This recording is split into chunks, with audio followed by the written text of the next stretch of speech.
नमस्कार, मैं प्रदीप हूं। आप थिंक 360 देख रहे हैं और राजस्थान में चल रहा है लिखने लिखाने का दौर, बड़ा गजब का है। लोकेश शर्मा ने लिखा है एक ट्वीट और ट्वीट पे घमासान मचा हुआ है। लोकेश शर्मा क्या एक अच्छा सा एग्जिट चाहते हैं कांग्रेस से? अशोक गहलोत के खिलाफ मोर्चा खोल दिया, उन्हीं अशोक गहलोत के खिलाफ जिन्होंने लोकेश शर्मा को ओएसडी बनाया, जिन्होंने उन्हें छूट दी कि आप राजीव गांधी युवा मित्रों के सहारे टीम लोकेश शर्मा को मजबूत करने की कोशिश कीजिए। लोकेश शर्मा शुद्ध रूप से राजनीतिक कोशिशें करते रही। लोकेश शर्मा का नाम आता है जब फोन टेपिंग हुई उसमें। तो आज जिक्र करेंगे लोकेश शर्मा का।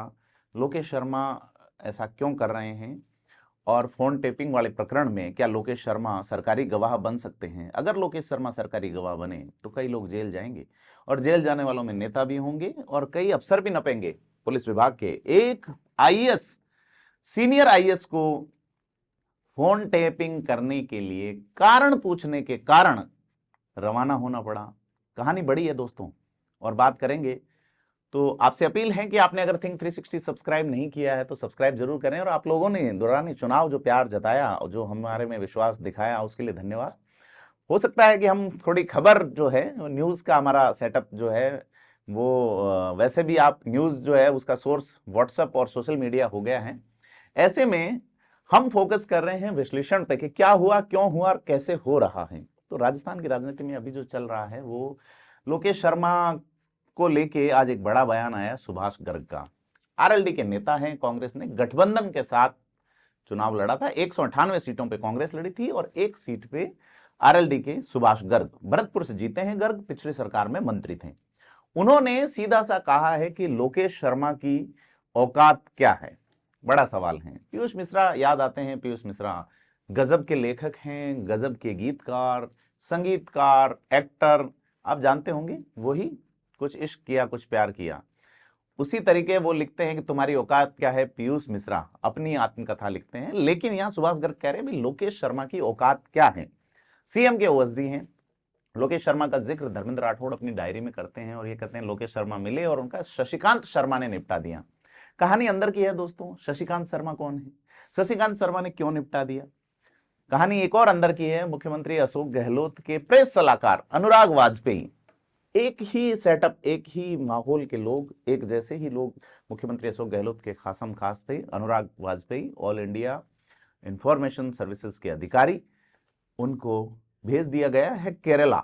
जी हाँ, अखिल भारतीय सेवाओं में जो प्रेस वाले पीआईबी वाली सर्विसेज के अधिकारी हैं, प्रेस इंफॉर्मेशन ब्यूरो वाले सर्विसेज के, केरल भेजा गया है उनको। अब देखिए कि अब जो सरकार बनेगी, जो मुखिया होगा, पहले कहा जाता रहा बदले की भावना से काम नहीं करेंगे। अब सरकार बदली है तो बदला भी लिया जाएगा, लगता है ऐसा है। और चूंकि नरेंद्र मोदी की सीधी कमान राजस्थान को लेके हैं, ऐसे में कई सारी चीजें देखने को मिलेगी। लेकिन इन सब बातों के बीच में लोकेश शर्मा का क्या बटेगा? लोकेश शर्मा सरकारी गवाह बन सकते हैं। फोन टेप किसने कराए? राजस्थान का फोन टेपिंग प्रकरण 2 साल पहले गजब का चर्चा में रहा।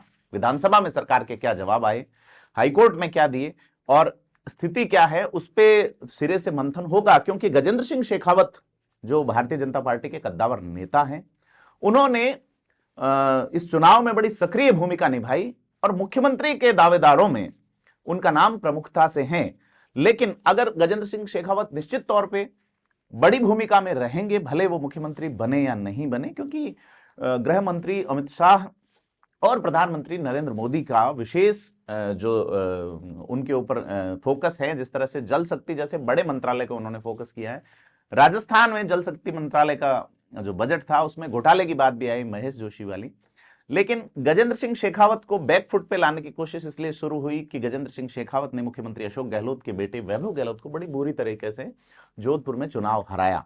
यह चुनावी अदावत शुरू होती है। इलेक्शन हारने के तत्काल बाद संजीवनी वाला प्रकरण उठाया गया। उसमें गजेंद्र सिंह शेखावत की स्वर्गीय माता और उनकी पत्नी समेत उनको आरोपी बनाया गया। बाद में अभी उस प्रकरण को थोड़ा ठंडा रखा गया, लेकिन चुनाव से पहले उसमें गर्माहट दी गई। शुरुआत में थोड़ा सा उठा था, उसके बाद मुख्यमंत्री अशोक गहलोत लगातार हमले करते रहे।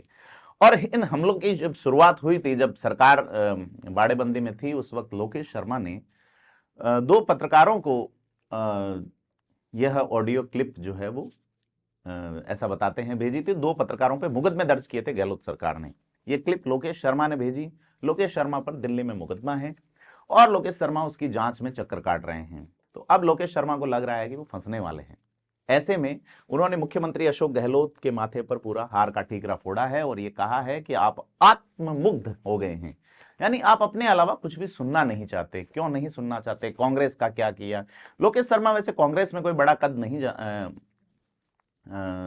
पाते हैं, वो अशोक गहलोत की वजह से ही है, अशोक गहलोत के लिए, अशोक गहलोत के द्वारा ही आगे बढ़ाए गए हैं। सोशल मीडिया उनका देखते थे शुरू में। आपको याद होगा कि जब अशोक गहलोत का सोशल मीडिया के लाइक्स एकदम बढ़े थे, तब पता चला था कि बाहर विदेशी जो इलाके हैं वहां अशोक गहलोत के फॉलोवर बढ़ गए। उसके पीछे भी यही लोकेश शर्मा थे। बाद में ओएसडी बनाए गए मुख्यमंत्री अशोक गहलोत के सरकार आने पे, और मीडिया मैनेजमेंट, मीडिया से जो रिश्ते बिगड़ने की शुरुआत हुई कुछ अच्छे पत्रकारों की, वो उसकी जड़ों में लोकेश शर्मा हैं। वरिष्ठ पत्रकार हमारे साथी श्रीपाल सत्तावत का आज का ट्वीट अगर देखें, जिसमें उन्होंने कहा है कि क्या भाषा हो गई थी मुख्यमंत्री की, उससे लगता है मुख्यमंत्री पूरे देश में एकमात्र मुख्यमंत्री ऐसे रहे हैं जिनको प्रेस उसका जो वायलेशन है उनको लेके कि आपको हमारी खबर दिखाने के लिए अगर दिखाएंगे तो ही हम विज्ञापन देंगे।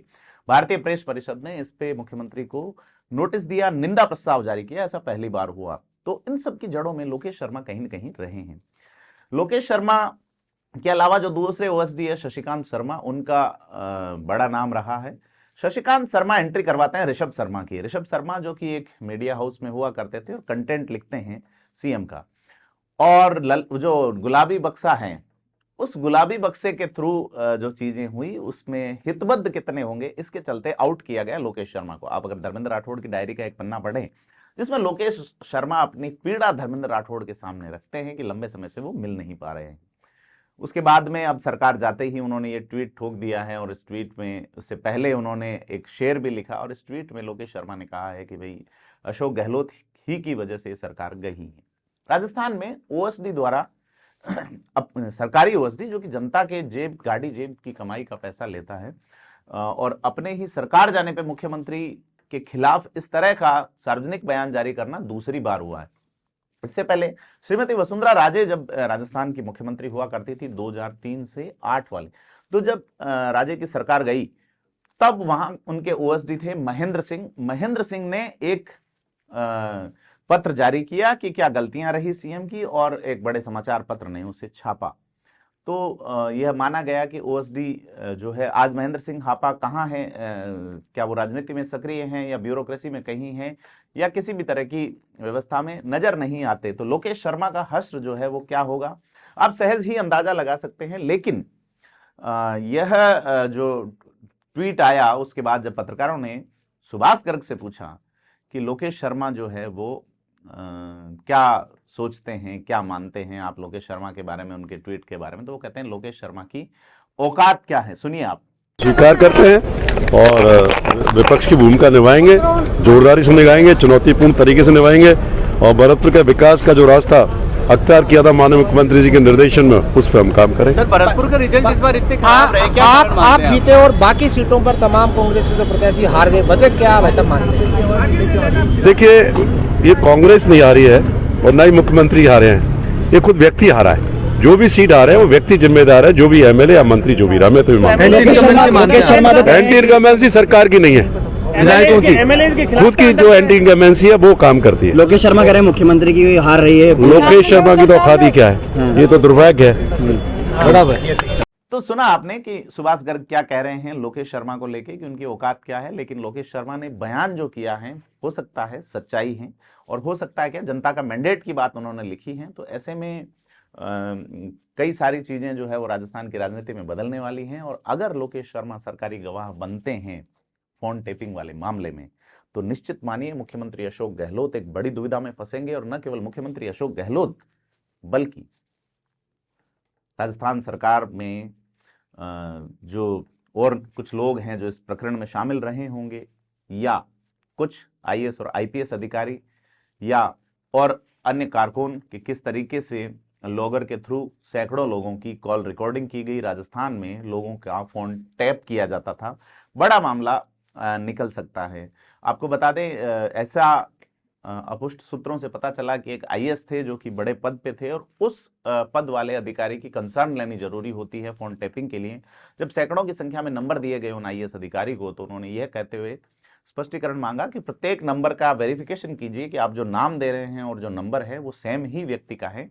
उसके अलावा कई बार ऐसा होता है कि नाम दे दिया रामलाल का और नंबर दे दिए श्यामलाल के, ऐसा किया जाता है कि अलग नाम से, तो सरकारें इस तरह से कर लेती है। लेकिन उन्होंने वेरिफिकेशन मांगा और प्रत्येक फोन नंबर के आगे एक कारण मांगा कि क्या वजह है कि इनका फोन टैप करना है। ऐसे में उन अधिकारी को रवाना किया गया, उनको बड़े पद से हटाया गया, उन्होंने भारत सरकार में अपनी पोस्टिंग करवाई।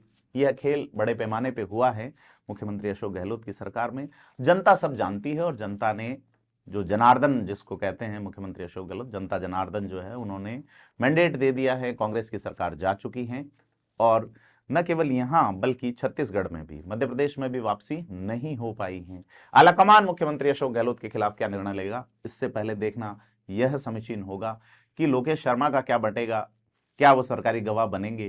क्या फोन टेपिंग वाले में कई लोग सामने आएंगे? तमाम सवालों के जवाब हम आपको लगातार देते रहेंगे। आप बस चैनल को सब्सक्राइब कीजिए, और ऐसी खास खबरों से जुड़े रहने के लिए आप लाइक, शेयर, कमेंट करके अपनी बात भी बताएं। धन्यवाद।